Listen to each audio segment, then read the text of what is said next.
Welcome back to the Transport Topics Magazine event series, Optimize. And for this session, we have a very special guest. He is the CEO and founder of TruckLabs, Daniel Burrows. Welcome to the show, Daniel. Great to be here and great to see you again. Great, yeah, great to see you as well. Yeah, we conversed a little bit at the Technology and Maintenance Council annual meeting in Orlando this past spring, and it was kind of a hurried conversation, but it was a very fruitful one nonetheless. And the whole conversation just had me thinking that you'd be a perfect guest for the Road Signs podcast. But however, we have this particular event, and when we were doing the plan for the event, I you were the first in mind, and I totally wanted to, you know, I totally thought that you were the person to meld together the technology theme that's been going on in this series, as well as the equipment, because it's the equipment that the techs will use, Yeah. the technology that flows through it.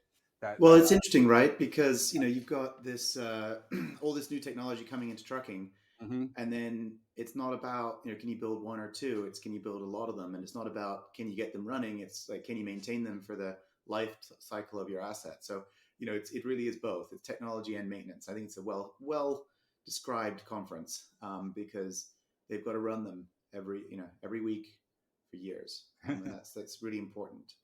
Oh yeah, it's most definitely. One of the things, Dan, before we get into to truck wings and just kind of how the device works and the meaning behind it, I really want to go into your background as well, because I find it quite intriguing. You come from a physics background. You do have a master's in physics, and you have a background in climate science. And I just wanted to, have you talk about that, just your background, and just kind of how you utilize that to offer that product, such as as truck wings, and just kind of how that helps the industry become more efficient. Just kind of you know, let us know about your background, just kind of how it all relates. Yeah, I've always been interested in stuff and how stuff works. And physics for me was the way to formalize that study. And when I was, thinking about where to study in physics, I was reading a lot in the headlines about climate and the issues there, and these models that were showing that we were going to be in real trouble, and so that's where I wanted to understand more about it. So I used to run a climate model called the WRF model, which we looked at whether the Gulf Stream was slowing Mhm. to the UK, or where you could site wind turbines and things.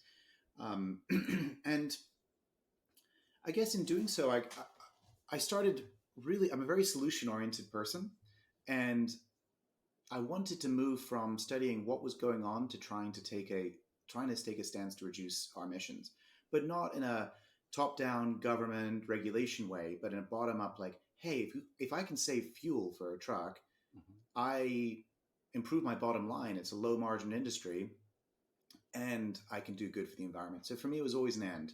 It was, and that's what I thought. How sustainable long term innovation can be implemented on the roads. It's through the private sector. It's through great technology, robust technology. And so yeah, I studied the climate science, and I built solar cells for a little while. These thin film organic solar cells could be printed like a newspaper. That was a lot of fun. Went to spend some time in energy consulting, a little bit of time in investment and venture capital. Did an MBA, and then into trucking.